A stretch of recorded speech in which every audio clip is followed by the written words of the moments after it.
Good morning आप सभी को। सब बढ़िया। ठीक, मुस्कुराते रहिए, आपका दिन शुभ हो। Thank you. सो आज हम जो बेटा स्पेक्ट्रम पढ़ेंगे जिसको हम वर्णक्रम कहते हैं। क्या कहते हैं? इंग्लिश में इसको स्पेक्ट्रम कहते हैं और हिंदी में भी इसको स्पेक्ट्रम कहते हैं। ठीक है, या इसको वर्णक्रम ही कह देते हैं, स्पेक्ट्रम या वर्णक्रम। रंगों के क्रम को जो है क्या कहा जाता है? स्पेक्ट्रम कहा जाता है। क्या कहा जाता है? जब श्वेत प्रकाश क्या होता है, जो श्वेत प्रकाश जानते हैं ना, ये सभी श्वेत प्रकाश है। जो सूर्य जो प्रकाश की किरण है, ये जो श्वेत प्रकाश है, ये जब किसी प्रिज्म से होकर गुजरता है, ये जब किसी प्रिज्म से होकर गुजरता है तो अपने घटक रंगों में क्या हो जाता है? वो विभाजित हो जाता है। उसे हम वर्णक्रम कहते हैं और 7 रंगों में विभाजित होता है, जिसको आप विबग्योर कहते हैं। ठीक है, तो ये जो है वर्ण के आधार पर ये 2 प्रकार के होते हैं। ध्यान समझेंगे ना, ये वर्ण के आधार पर कितने प्रकार के होते हैं? 2 प्रकार के, वास्तविक स्पेक्ट्रम और आभासी स्पेक्ट्रम। ठीक है, एक होता है वास्तविक स्पेक्ट्रम और दूसरा होता है आभासी स्पेक्ट्रम। वास्तविक स्पेक्ट्रम क्या है? रियल स्पेक्ट्रम और वर्चुअल स्पेक्ट्रम। तो आप समझिएगा, वास्तविक स्पेक्ट्रम हम किसे कहते हैं? जब श्वेत प्रकाश को इस प्रिज्म से गुजारा जाए। ठीक है, आप सभी को तो प्रिज्म मैंने सिखा दिया। प्रिज्म क्या है हमने आपको बताया कि नहीं? बताया ना। तो जब श्वेत प्रकाश को, किसको? जब श्वेत प्रकाश को इस प्रिज्म से गुजारा जाए और जब ये विचलन कोण बना के जब ये विचलित हो जाए, तो इस प्रकार से प्रकाश के रंग विचलित होते हैं। आप सभी को पता है? पता है। अगर नीचे की ओर वायलेट बने और ऊपर की ओर क्या बने? रेड बने, तो इसको वास्तविक स्पेक्ट्रम कहा जाता है। ध्यान सुनिएगा, अगर नीचे की ओर क्या बने? वायलेट, सबसे नीचे की ओर वायलेट और ऊपर की ओर क्या बने? तो उसे वास्तविक स्पेक्ट्रम कहते हैं। वास्तविक स्पेक्ट्रम को पर्दे पर प्राप्त किया जा सकता है। ठीक है, वास्तविक स्पेक्ट्रम को पर्दे पर प्राप्त किया जा सकता है। दूसरा हम यहाँ पर देखते हैं, मान लीजिए क्या है? प्रिज्म है, प्रकाश की किरण आपने गुजारा, इस तरीके से ये जो है विचलित तो हुई, लेकिन सबसे नीचे की ओर रेड रहा और ऊपर की ओर क्या रहा? वायलेट रहा। तो इस प्रकार की स्पेक्ट्रम को क्या कहते हैं? आभासी स्पेक्ट्रम। पहचान लोगे? इसे पर्दे पर प्राप्त नहीं किया जा सकता है। ठीक है, कोई डाउट? समझ में आ जाएगा। गुणवत्ता के आधार पर हम बात करें तो यो भी 2 प्रकार के होते हैं, वर्ण के आधार पर, रंगों के आधार पर। अगर हम जो है इसका वर्गीकरण जो गुणवत्ता के आधार पर करें तो ये होता है, पहला होता है शुद्ध स्पेक्ट्रम। क्या होता है? Pure spectrum. और दूसरा होता है इम्प्योर स्पेक्ट्रम, अशुद्ध स्पेक्ट्रम। समझ में आया? तो शुद्ध स्पेक्ट्रम क्या होता है? नाम से ही लग रहा है क्या है वो? शुद्ध है जी। तो शुद्ध स्पेक्ट्रम क्या है? बोलिए, कुछ बोल रहे हैं क्या? नहीं, ठीक। तो देखिए, शुद्ध स्पेक्ट्रम किसे कहते हैं? वे स्पेक्ट्रम जिसमें जो आप जानते हैं हमारे जो श्वेत प्रकाश होते हैं कितने रंगों में विभक्त होती हैं? 7। तो जब जो श्वेत प्रकाश होंगे तो इनके रंगों का जो विभाजन होगा, 7 रंग जो इस प्रकार से होंगे। ठीक है, तो जब विबग्योर आप जानते हैं नाम से, ठीक है, जानते हैं ना। तो ये जो रंगों का जो क्रम होगा उसमें यदि रंग जो है स्पष्ट रूप से यदि दिखाई दे, जैसे बैगनी का बैगनी कलर, और जब इंडिगो चालू हो तो वो स्पष्ट रूप से दिखाई दे, उसकी विभाजन रेखा वो बट रही है करके क्या दे? दिखाई दे, तो समझ जाना वो शुद्ध स्पेक्ट्रम है। नहीं समझे? जैसे एक कलर खत्म होने के बाद जब दूसरा कलर चालू होगा तो एक बॉर्डर लाइन दिखाई देगा उन दोनों के बीच। ठीक है, समझे कि नहीं? Yes sir. मतलब अगला कलर जब भी स्टार्ट होगा तो उसके बीच में एक डिवाइडेशन लाइन होगा, एक विभाजन रेखा पाया जाएगा। समझे कि नहीं? और अशुद्ध स्पेक्ट्रम क्या होता है? इसमें जब रंगों का जो क्रम, मान लीजिए विबग्योर आप जानते हैं, तो ये जब अगला कलर जब भी स्टार्ट होगा, मान लीजिए बैगनी के बाद जामुनी चालू हो गया, ठीक है, तो ये एक दूसरे को अतिव्यापित कर लेंगे, ओवरलैपिंग कर लेंगे, मतलब मिक्सअप रहेंगे। इस समझने मिलेगा कि जो है वो कहाँ से स्टार्ट हुआ है। समझे कि नहीं? नहीं समझे? आप समझे जी? ठीक। समझ में आया शुद्ध और अशुद्ध स्पेक्ट्रम क्या होता है? इसमें विभाजन रेखा अगला कलर जब भी चालू होगा आपको पता चलेगा। इसमें अगला कलर जब भी चालू होगा उसमें एक जो अति व्यापित कर लेगा, अति व्यापन आप जानते हैं, एक दूसरी रेखा को क्या कर लेगा, वो कवर कर लेगा, ओवरलैप कर लेगा। ठीक है, समझे? क्वेश्चन ये आता है कि शुद्ध स्पेक्ट्रम प्राप्त करने की शर्तें क्या है, कि हम शुद्ध स्पेक्ट्रम कैसे प्राप्त कर सकते हैं? कोई बता सकता है? बताइए कोई भी।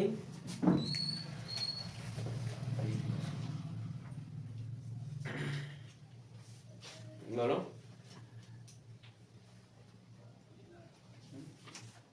नहीं बता। देखिए, शुद्ध स्पेक्ट्रम प्राप्त करने की जो शर्तें हैं, याद रखिएगा जो मैं बोल रहा हूं ना, शुद्ध स्पेक्ट्रम प्राप्त करने की ये जो शर्तें, पहली शर्त ये है कि श्वेत प्रकाश की किरणों को, किसको, एक संकीर्ण छिद्र से, नैनो होल से, ठीक है, कैसे छिद्र से, संकीर्ण, ठीक है, संकीर्ण छिद्र से आनी चाहिए। प्रकाश की किरणें कैसे आनी चाहिए? संकीर्ण छिद्र से क्या होनी चाहिए? आनी चाहिए, अर्थात बारीक छिद्र से जो प्रकाश की किरणें आनी चाहिए। शुद्ध स्पेक्ट्रम प्राप्त करने की क्या शर्त है? तो पहला शर्त है कि प्रकाश की किरणें संकीर्ण छिद्र मतलब बारीक छिद्र से प्रकाश की किरणें आनी चाहिए। समझ में आया? दूसरा कंडीशन ये रहेगा उसका शुद्ध स्पेक्ट्रम प्राप्त करने का कि वो न्यूनतम विचलन की स्थिति में होनी चाहिए। किसमें होनी चाहिए? न्यूनतम विचलन की स्थिति में होनी चाहिए। आप जानते हैं न्यूनतम विचलन क्या है? हाँ।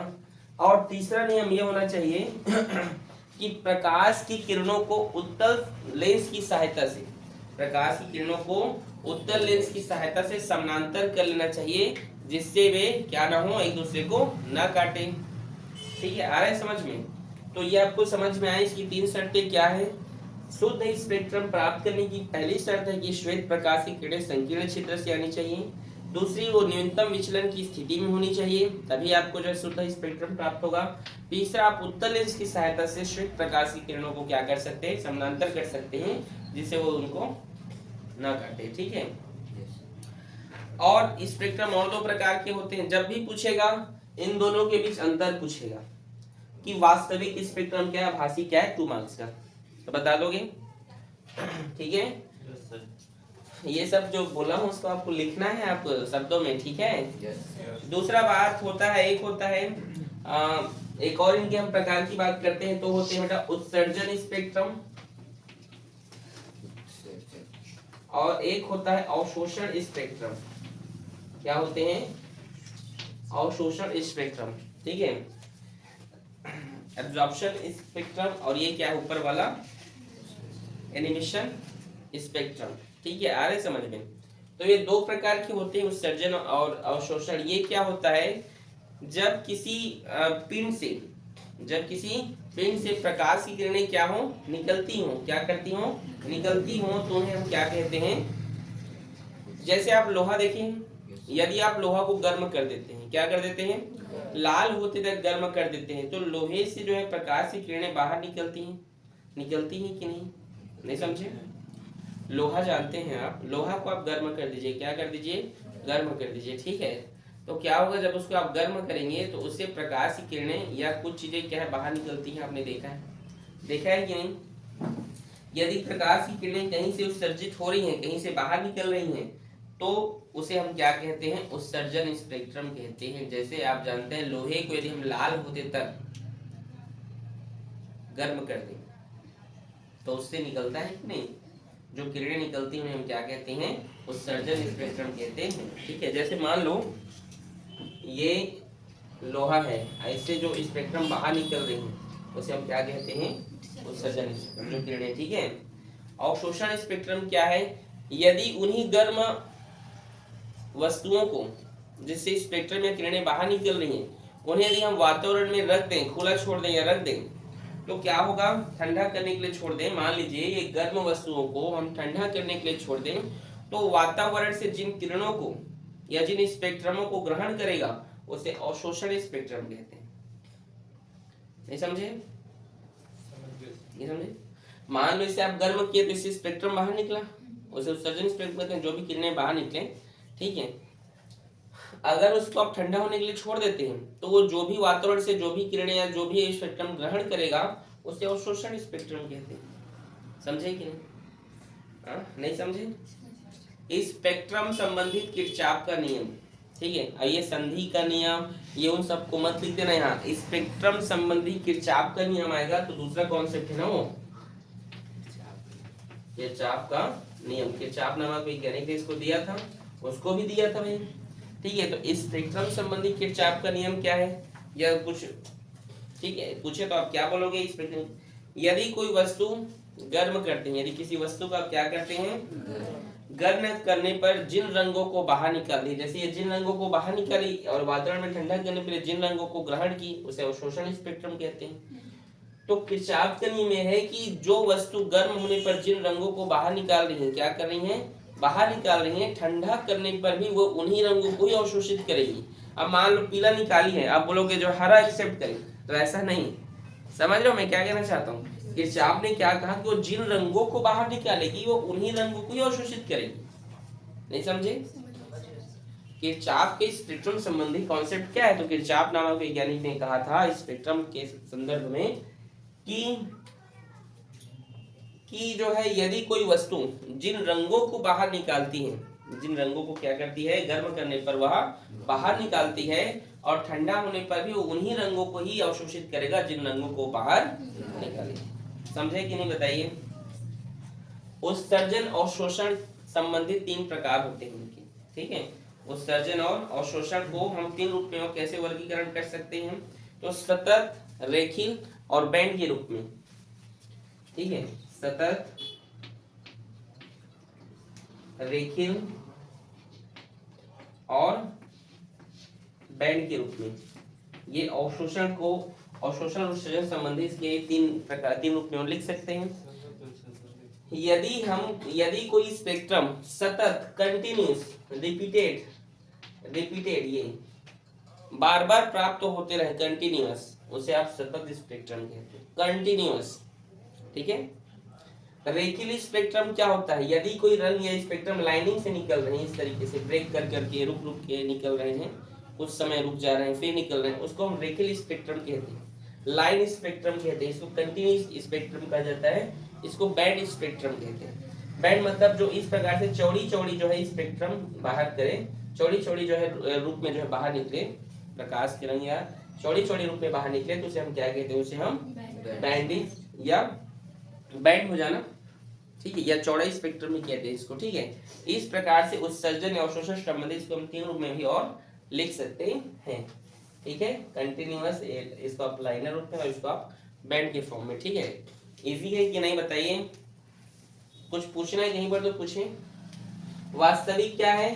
तो वायलेट नीचे, रेड ऊपर, आभासी क्या, रेड नीचे, वायलेट ऊपर। शुद्ध रूप क्या है? जिसमें आपको श्वेत प्रकाश की किरण जो है विभाजित होते दिखे। अगला रंग जब भी चालू होगा तो डिवाइड में होना चाहिए और उसे कलर पट्टी दिखनी चाहिए, इसमें ओवरलैप कर लेगा एक दूसरे को। उत्सर्जन क्या है कि जो भी वस्तु अगर आप गर्म करते हैं तो जो रंग को बाहर निकलेगा उसे हम उत्सर्जन स्पेक्ट्रम कहते हैं। ठंडा करने पर वह जिन रंगों को क्या करेगा? अवशोषित करेगा। क्या करेगा? अवशोषित करेगा, ठीक है, उसे हम कहते हैं अवशोषण स्पेक्ट्रम, ठीक है। किरचॉफ का नियम क्या है? तो किरचॉफ ने कहा कि जो रंग बाहर निकलेगी वही रंग अवशोषित होगा, बस और कुछ नहीं है। लाइनिंग से निकले, सॉरी रिपीटेड निकले, कंटिन्यूअस बार बार, तो उसे सतत कहते हैं। ये रेखीय के लाइनिंग से निकल जाए, ब्रेक कर करके चौड़ी चौड़ी निकले, बैंड स्पेक्ट्रम। इजी है कि नहीं? नोट करो।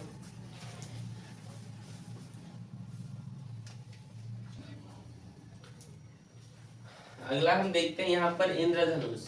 क्या है? रेनबो, ठीक है, नाम से लग रहा है इंद्र भगवान का बहुत बड़ा धनुष। इंद्र भगवान को जानते हो? कौन है वो?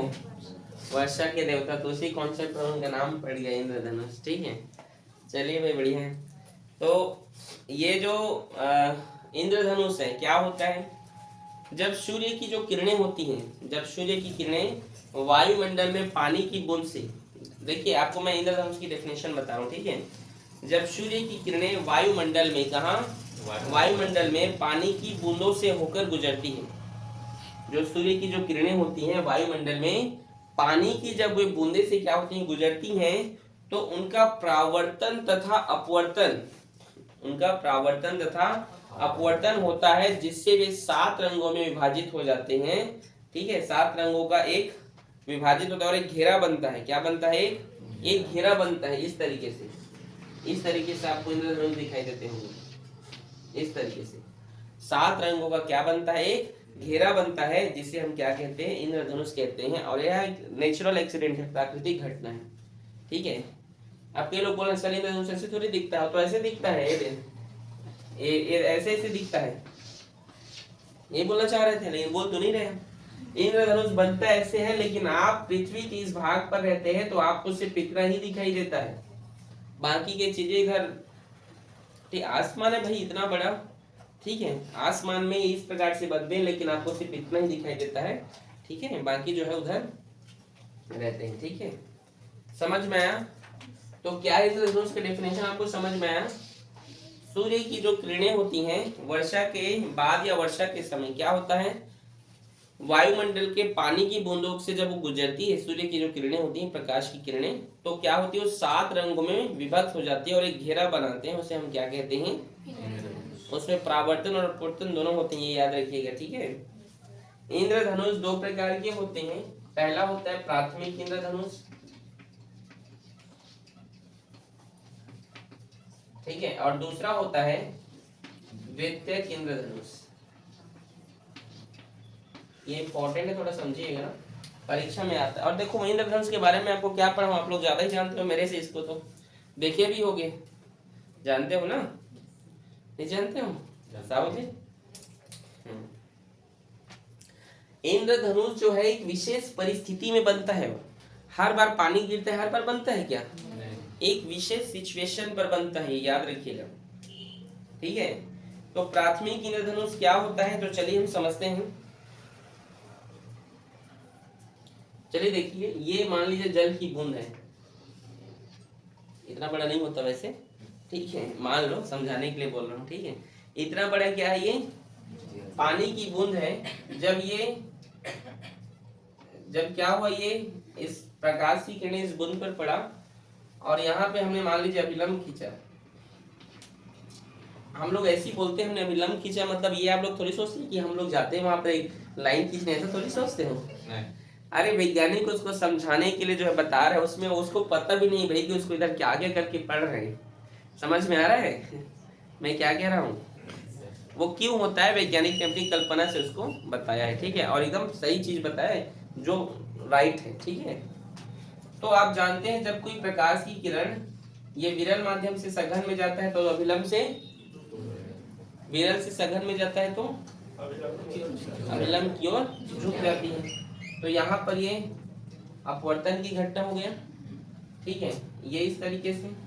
फिर हमने यहाँ पर एक अभिलंब खींचा, तो अब सघन से ये देखिए अभिलंब खींचा, तो इस तरीके से यहाँ पर पूर्ण आंतरिक परावर्तन हो गया। क्या हो गया? टोटल इंटरनल रिफ्लेक्शन, परावर्तन। अब अपवर्तन न होने की जगह क्या हो गया, वो। और जब हमने फिर यहाँ पर एक अभिलंब खींचा, तो प्रकाश की किरणें क्या हो गए, जब विरल में आ गया तो वो क्या हो, इस तरीके से वर्णों में जो है, रंगों में विभक्त हो गया। तो यहाँ पर एक बार अपवर्तन हुआ, यहाँ पर परावर्तन हो गया, और यहाँ पर क्या हो गया, अपवर्तन, जिससे 7 रंगों में विभक्त हो गया। आ रहा है समझ में? तो 2 जगह अपवर्तन और 1 जगह क्या हुआ है, यहाँ पे परावर्तन हुआ है। ठीक है, और ये जो कलर जो बाहर निकल रहे हैं, ये जो कलर क्या हो रहे हैं, जो बाहर निकल रहे हैं, इनके बीच का जो कोण होता है 42 डिग्री से लेकर 40 डिग्री होता है। कलरों के बीच का कोण 42 से लेकर 40 डिग्री के बीच में होता है। ये जो कलर जो बाहर निकलते हैं वो 42 से लेकर 40 डिग्री के बीच में होता है। समझ में आया? मतलब कितना डिग्री? 2 डिग्री अंतर पूछेगा इसका, कितना डिग्री जी? 2 डिग्री, ये लिख दिया। ठीक है, आया समझ में आपको? तो प्राथमिक इंद्रधनुष में 2 बार अपवर्तन और 1 बार क्या होता है, परावर्तन होता है। इनके बीच जो रंगों का जो कोण होता है, एंगल होता है, कलर्स का जो एंगल होता है, वो 42 से 40 डिग्री के बीच 2 डिग्री का एंगल बनाते हैं। और यहाँ पे ये जो इंद्रधनुष होते हैं, इसमें होता क्या है,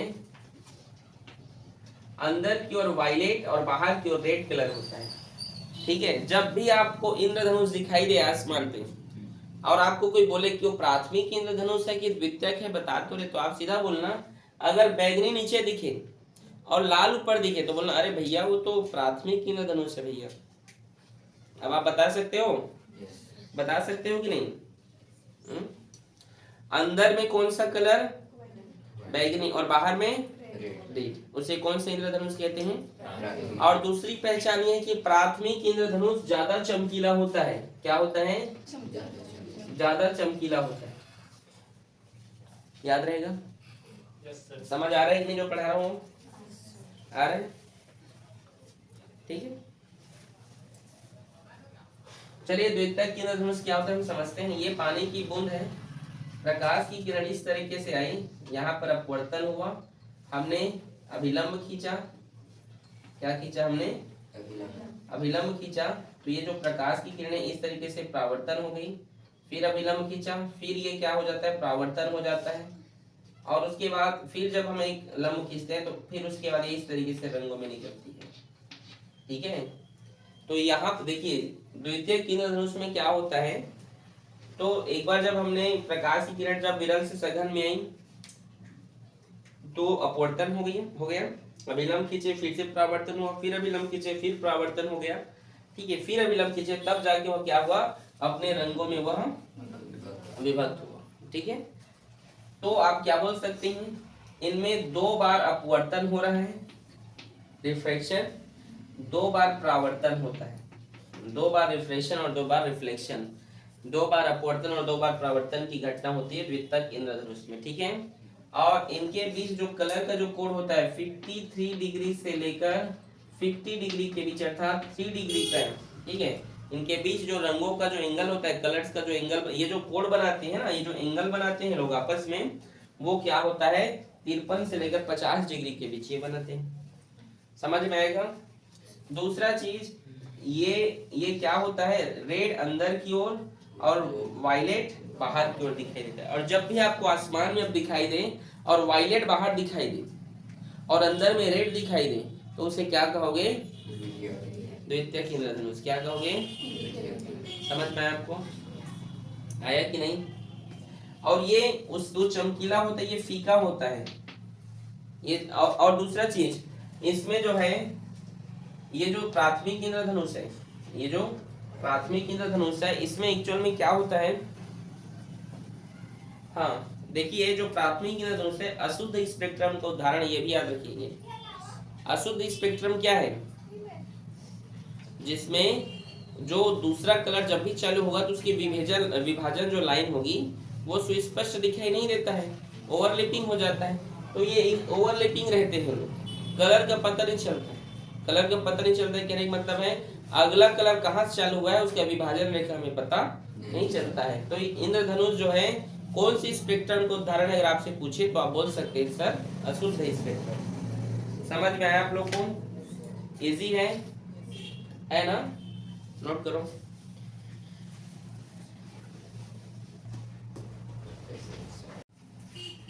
अगला यहाँ पर हम देखते हैं प्रकीर्णन। ठीक है, नींद आ रहा है? पढ़ने का मन नहीं है क्या? स्कैटरिंग। ठीक है, क्या? ठीक है, स्कैटरिंग ऑफ लाइट। ठीक है, तो प्रकीर्णन क्या होता है? ठीक है, लिख दो यहाँ पर स्कैटरिंग ऑफ लाइट। क्या होता है प्रकीर्णन? आप जानते हैं प्रकीर्णन एक्चुअल में होता क्या है, तो समझिएगा। ये है हमारा सन। क्या है ये सूर्य है। सूर्य से आने वाली प्रकाश की जो किरणें होती हैं ये वायु निर्वात से चलकर आता है। सॉरी निर्वात से आ रहा है, यहाँ पर अभी निर्वात में है, फ्री है अभी। ठीक है, ये हमारा पृथ्वी है। क्या है? ये हमारा पृथ्वी है। और जब प्रकाश की किरणें क्या होते हैं, ये है हमारा वायुमंडल। क्या है ये? वायुमंडल। और जब प्रकाश की किरणें वायुमंडल को पार करती हैं और हमारी पृथ्वी पर आती है तो आप जानते हैं वायुमंडल में बहुत सारे क्या होते हैं? डस्ट होते हैं। डस्ट पार्टिकल होते हैं, धूल कण होते हैं कि नहीं, धूल कण ये सब होते हैं कि नहीं। तो होता क्या है, ध्यान समझेंगे, प्रकीर्णन की घटना एक्चुअल में है क्या, तो ध्यान से समझेंगे एक्चुअल में प्रकीर्णन है क्या।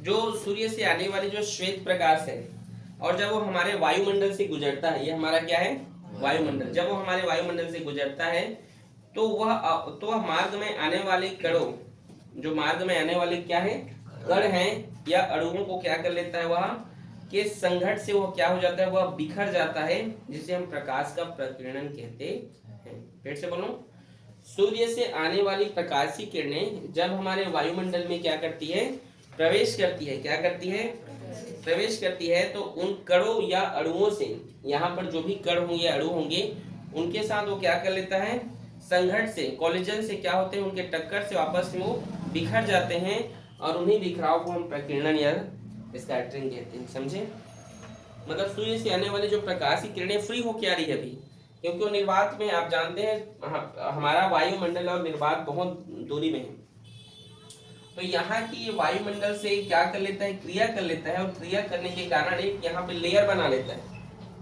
ठीक है, आपस में क्या बना लेता है, इसीलिए जो है क्या होता है, हमें पृथ्वी नीला दिखाई देता है।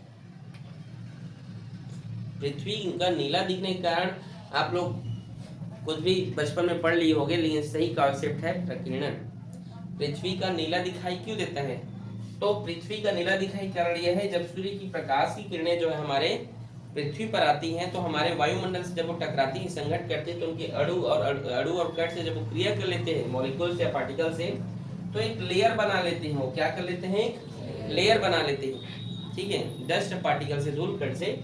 इसी को हम जैसे कारण वो बिखर जाते हैं, इसी कारण हम उसे क्या कहते हैं जी, प्रकीर्णन कहते हैं। इसी कारण आपको ये कौन सा कलर का दिखाई देता है, हमारी पृथ्वी नीला दिखाई देती है। जब आप पृथ्वी को देखते हैं तो कौन सा कलर दिखाई देता है, नीला, और जब आप ऊपर से भी देखोगे ना पृथ्वी को, तो क्या दिखाई देता है, पूरे ब्रह्मांड में एक ऐसा ग्रह जिसको ऊपर और नीचे से देखने पर नीला दिखाई देता है।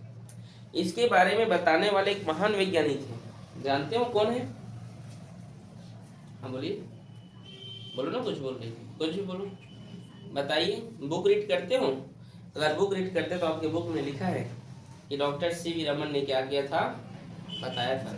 एक बार छोटी सी घटना है कि डॉक्टर सीवी रमन कहीं जा रहे थे, ठीक है, आई थिंक लंदन जा रहे थे, शायद मुझे याद नहीं आ रहा है करेक्ट। तो जब वो जा रहे थे जहाज से, पानी जहाज से ना, ठीक है, तो उन्होंने देखा कि पानी का रंग नीला होता है, और जब आसमान की ओर देखा तो वो भी कैसे दिखने लगा, नीला दिखाई देने लगा। उन्हीं पर उन्होंने कॉन्सेप्ट दिया फिर, ठीक है, रमन प्रभाव। क्या दिया, रमन प्रभाव, ठीक है, आपके बुक में लिखा है, आप लोग पढ़िएगा रमन प्रभाव क्या है। जो प्रकाश होते हैं जब क्या होते हैं, पारदर्शी माध्यम से गुजरता है, तो वे क्या होते हैं, प्रकीर्णित अर्थात बिखर जाते हैं, उसको पढ़िएगा। और इन्हीं कारण उन्हें पहले वैसे भारतीय चिन्ह क्या दिया जाता है। अगर आप मूल भारतीय की बात करें तो एकमात्र वही एक ऐसे भारतीय है, डॉक्टर सीवी रमन, जिन्हें नोबेल प्राइज मिला है, ठीक है, फिजिक्स के फील्ड में ना, मैं इसकी बात करूं, फिजिक्स के क्षेत्र में, ठीक है। आगे देखिए, और इसमें हम बात करें, और ये जो अगर आप इस वायुमंडल से ऊपर चले जाओगे तो आपको ये जो आसमान है वो काला ब्लैक दिखाई देने लगेगा। क्या दिखाई देने लगेगा, इसीलिए ध्यान सुनिए आयुष, आप वैज्ञानिक बनने वाले हो, ठीक है। तो जब भी अंतरिक्ष यात्री जब पृथ्वी से आसमान की ओर जाते हैं, जब पृथ्वी से अंतरिक्ष में जब जाते हैं, तो जब तक नीला दिखाई दे, उनके पास एक, उनके स्पेस शटल में क्या होते हैं, खिड़कियां होती हैं, आपको पता है, तो जब तक नीला दिखाई दे उनके मन में डर पैदा रहता है। क्या डर पैदा रहता है कि जो भी आज तक जितने भी दुर्घटना हुई है ना, वो निर्वात में नहीं हुआ है, क्योंकि उसमें तो कुछ डस्ट पार्टिकल है ही नहीं, तो क्या घटना होगा वहाँ। जो भी घटना हुई, चाहे कल्पना चावला के साथ हो, चाहे किसी के साथ भी, वो जो है हमारे वायुमंडल में हुआ है। क्यों, क्योंकि इसमें बहुत सारे धूल कण हैं, और उनके जो फ्यूल होते हैं इतने एक्टिव होते हैं कि हल्का सा भी रिएक्ट करने पर वो जो है चिंगारी और जो है आग पैदा कर देता है, जिसके कारण स्पेस शटल क्या हो जाता है, डिस्ट्रॉय हो जाता है। तो वैज्ञानिक को ये डर रहता है कि कैसे हम जल्दी जल्दी वहां से पार हो, और जैसे वो यहाँ से पार हो जाते हैं वो लोग सेफ हो जाते हैं। और जब उधर से फिर आते हैं फिर वो डर बना रहता है। आ रहे समझ में? अब कई लोग को लगेगा हमारी वायुमंडल में डर लगेगा और बाहर ऊपर में तो कुछ नहीं है, वहां कैसे? हाँ, ये सच्चाई है। जब ये पृथ्वी से ऊपर जाने लगते हैं और नीला दिखाई देने लगता है, तब तक हमारा वायुमंडल है। और जैसे ही इसको पार कर लिए तो क्या दिखने लगता है? फिर काला दिखाई देने लगता है। ठीक है, समझे कि नहीं? समझे कि नहीं? आपको सूर्य जो है सुबह सुबह लाल दिखाई देता है, सूर्य देखे हो कि नहीं? Yes sir. सूर्यास्त के समय और सूर्योदय के समय वो कैसा दिखता है? क्या वास्तव में सूर्य लाल होता है? तो क्या होता है? सफेद होता है। देखिए, जो सूर्य है एक्चुअल में, आपको मैं समझा रहा हूँ, ध्यान समझिएगा। सूर्य आपको लाल क्यों दिखाई देता है? तो आप बोलना, सूर्य के पास तो सभी रंग है भाई, वहां पर सभी रंग है, लेकिन हमें सूर्य लाल क्यों दिखाई देता है? क्योंकि लाल रंग का तरंग दैर्ध्य सबसे ज्यादा होता है। तो इसीलिए जब सूर्य उदय होता है तो आते आते आते सभी रंग जो है साइड हो जाते हैं, लेकिन लाल रंग एक ऐसा रंग है जो बहुत दूरी तय कर लेती है। तो लाल रंग का तरंग दैर्ध्य क्या होता है? सबसे ज्यादा होता है, इसीलिए सूर्य में क्या होता है? वही कलर हमें दिखने लगता है। लेकिन एक्चुअल में उसके पास सभी कलर हैं सातों के साथ, लेकिन सबका तरंग दैर्ध्य कम है और लाल का क्या होता है? ज्यादा होता है, इसीलिए हमें दिखाई देता है। कई बार आपने देखा होगा कि जो है सूर्य जो है निकलते हुए दिखाई देता है। Yes sir. नहीं समझे? आप पुरी जाएंगे, ठीक है, पुरी जानते हो ना? तो वहां एक जगह है, चंद्र घंटा बोलते हैं, थी वही है ना? चंद्रभागा, यही ना? तो जो चंद्रभागा कहते हैं कि वहां से सूर्य लाल तपती हुई दिखाई देता है और जो है निकलते हुए दिखाई देता है। तो ऐसा वो क्यों होता है? वो प्रकाश के प्रकीर्णन के कारण होता है? नहीं, कंफ्यूजन मत होना। अगर किसी भी कॉम्बिनेशन एग्जाम में पूछे तो याद रखना, वो प्रकाश के अपवर्तन के कारण दिखाई देता है। सूर्य एक्चुअल में निकला नहीं रहता है, वो सूर्य की प्रतिबिंब होता है। समझे? नहीं समझ में आया? जब आप कभी लगे कि सूर्य जो ऐसे निकल रहा है, तो सूर्य नहीं है, वो सूर्य की प्रतिबिंब है जो आपको उस तरीके से दिखाई दे रही है। और लाल दिखाई देने का कारण क्या है? कि सूर्य का लाल रंग का तरंग बहुत अधिक होने के कारण वह लंबी दूरी तय कर पाता है, इसीलिए हमें जो है वो दिखाई देता है। ठीक है, पेपर में पूछे कि आसमान काला क्यों दिखाई देता है, तो बता सकते हैं कि क्योंकि आसमान काला हमें इसलिए दिखाई देता है क्योंकि वह निर्वात में है, और निर्वात में कोई वायुमंडल नहीं होने के कारण वह हमें काला दिखाई देता है। पृथ्वी नीला क्यों दिखाई देता है? क्योंकि वहाँ वायुमंडल है, प्रकाश की किरणें क्रिया कर लेती हैं, संघट कर लेते हैं, बिखर जाते हैं।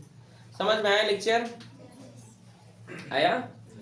सूर्योदय सूर्यास्त के समय जो है सूर्य लाल क्यों दिखाई देता है? तो अब याद रहेगा, आपको याद रहेगा ना? लाल होने के कारण प्रकीर्णन है, लेकिन वो ऊपर उठा हुआ दिखाई देता है। सूर्य ऊपर उठा दिखाई देता है ना, तो सूर्य का ऊपर उठने का कारण एक्चुअल कारण है अपवर्तन। कभी भी याद आएगा तो भूलना नहीं। ठीक है, समझ में आया आप लोगों को? बहुत सारे इसके नियम हैं, इसको आप पढ़िएगा, एग्जाम्पल भी दिए गए हैं आपके बुक्स में, इसको पढ़िएगा। ठीक है, आकाश का नीला दिखाई दे रहा, बहुत सारे हैं। दोपहर के समय आकाश का श्वेत दिखाई देना, ये सब एग्जाम्पल्स हैं। ठीक है, चंद्रमा पर वायुमंडल नहीं है, चंद्रमा से देखे जाने पर आकाश काला दिखाई देता है, याद रखिएगा। अंतरिक्ष यात्रियों को भी आकाश काला दिखाई देता है। आप किसी दूसरे ग्रह में जाओ ना, आकाश आपको काला दिखाई देगा, वायुमंडल तो हमारे में है ना। इसी के संबंधित रैले नामक एक वैज्ञानिक ने एक नियम दिया था। क्या नियम दिया था? रैले का प्रकीर्णन का नियम। इसका रैले या रैने भी बोल देते हैं इसको। हाँ, क्या बोले? रैले या रैने का प्रकीर्णन का नियम। तो आप क्या बोल सकते हैं? I प्रोपोर्शनल टू 1 बाई तरंग दैर्ध्य की पावर 4। ठीक है, ठीक है जी। रैने का नियम I है प्रकीर्णन की तीव्रता, इंटेंसिटी ऑफ स्कैटरिंग। ठीक है, तरंग दैर्ध्य की चतुर्थ घात के व्युत्क्रमानुपाती होता है। ठीक है, समझे? प्रकीर्णन की तीव्रता तरंग दैर्ध्य के चतुर्थ घात के व्युत्क्रमानुपाती होती है, उसे रैले का नियम कहते हैं। इसका मतलब है कि तरंग दैर्ध्य बढ़ेगा तो प्रकीर्णन की तीव्रता कम होगी। तरंग दैर्ध्य बढ़ेगा तो प्रकीर्णन की तीव्रता कम होगी। इसीलिए लाल रंग का लाल रंग का तरंग दैर्ध्य अधिक होता है तो उसकी प्रकीर्णन कम होती है। याद रहेगा, लाल रंग का प्रकीर्णन कम होता है तो तरंग दैर्ध्य क्या होता है, ज्यादा। तो आपका ये जो चैप्टर है सेक्शन डी ये कंप्लीट होता है। मिलते हैं हम प्रकाशिकी पे कल, ठीक है।